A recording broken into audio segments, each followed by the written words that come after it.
afternoon, everybody. This is Rich J. Tilley, the author of First Gentleman. I am talking to you from the headquarters of the RJT Literary Content and Speech Company today, aka my sunroom. Now, there are some trucks outside, so it may be a little bit noisy today, so I actually have my mic with me today, which would allow me to give extra voice inflection. And today I'm getting ready to submit a summary of First Gentleman to a Hollywood producer. And they wanted to know about the entire book, but I am not disclosing everything, but this will be more detail than you have ever heard about this book. And I'm hoping if you have not read it yet and you own it, that this will be enough to tip the scales and have you dive in. And if you have not purchased it yet, then maybe you don't even have to, because I'm going to describe what I wrote about 2 years ago, and I hope you enjoy it today. So this is what's going to the Hollywood producer. It's a summary of the book. Allow me to clear my throat for 1 second so I can get my radio voice on here. The novel begins in the fictitious Brixton Point prison located in upper state New York. The year is 2017. Our protagonist, 53-year-old Will Akers Jr., is struggling to write his autobiographical memoirs in the prison library. He is visited by a journalist, Emma Sue Mayberry, who convinces him that she can help him write his book and wants to be the co-author. She agrees to come back every other Sunday afternoon to record one-on-one interviews with her client, Will Akers Jr., the former First Gentleman of the United States. Early chapters describe Will Jr. as a farm boy from Winfield, Kansas. In the summer of 1980, as a teenager, the Akers have new neighbors. A pretty country girl moves in next door to his family's property. Her name is Amber Lee Gardner. Will Jr. has a big crush fling with her, and they both attend the local high school. During the high school years, he has multiple altercations with a bully, the spoon-fed rich and good-looking quarterback, Austin Macaulay. Austin Mack steals his new girlfriend and causes Will Jr. to wreck his favorite car in a wild drag race. His cameo white Hearst Old is destroyed. Amberly goes down the wrong path, turning to heavy drug use, and ends up taking her own life. During his college years at Kansas State University, Will Jr. gets beaten up in a local bar by Austin Mack and his 5 hooligan townie friends. Fate intervenes, and one dark and rainy night at a local fishing hole, Will Jr. has an opportunity to get back at the bully. He commits murder and buries the former quarterback's body far away across the state of Kansas in the riverbanks of Camp Kickapoo. Will Jr. goes on to law school and meets his future wife, Maureen Donaldson. They fall in love and have a child together, Sarah. Will Jr. drops out of college to become Mr. Mom, so his new wife can pursue her ambitions as a high-powered lawyer and politician.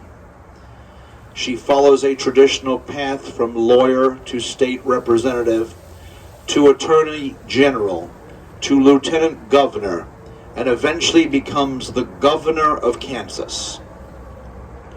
During During this time, they have another child, Catherine, and adopt an orphan who they rename Abby. Will Jr. now has 3 daughters. Will Jr. was not expecting his life to be so prestigious and was not predicting that his wife would become such a powerful woman. He knows he got away with his hideous crime. But as each passing year goes by, he becomes riddled with guilt and anguish about his past.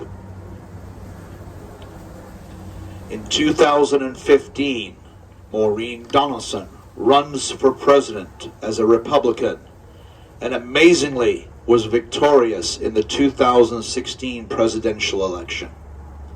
She will become the first ever female president of the United States. During the campaign, the Democratic nominee, Victoria Blakely, hires a pesky private detective named Bernie Sharkey to dig up dirt on the acres. The relentless detective starts to probe into Will Jr.'s past and begins to crack the case of the missing quarterback from Winfield, Kansas. Rumors about Maureen's infidelity in her tenure as governor and Will Jr.'s homicide involvement are put to rest and smoothed over, orchestrated by a powerful legal and politically advisory team. Maureen is the president-elect in November 2016. Will Jr. discovers that his wife did have a 4-year affair with Governor Pete Gresham and is emotionally hurt, insulted, and scorned. He admits to his wife, the president-elect, that he did something heinous in his past. She tries to cover the truth up as not to ruin her position as the most powerful woman in the world. She arranges a covert operation with her ex-CIA chief of staff, Frank Scarnuzzi, to erase the private investigator, Bernie Sharkey, from existence. He is assassinated. Will Jr. calls an impromptu press conference in the White House when Maureen is on a European foreign relationship trip and confesses to the nation that he is a murderer.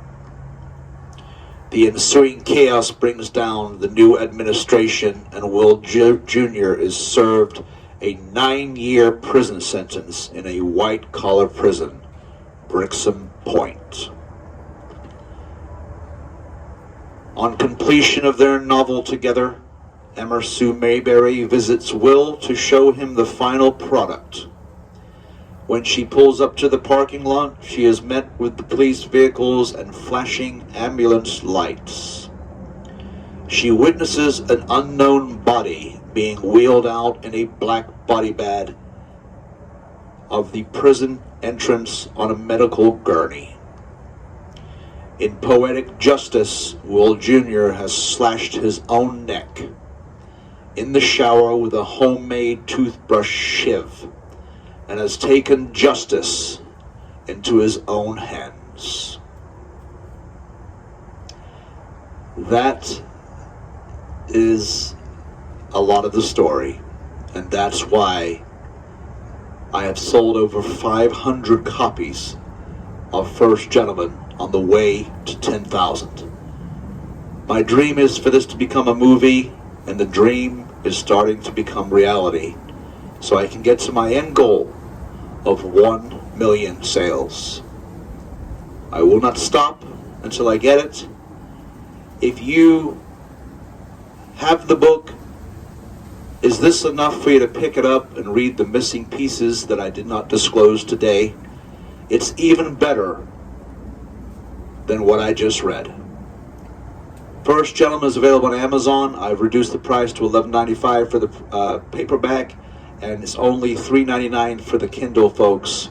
You just got to find the time.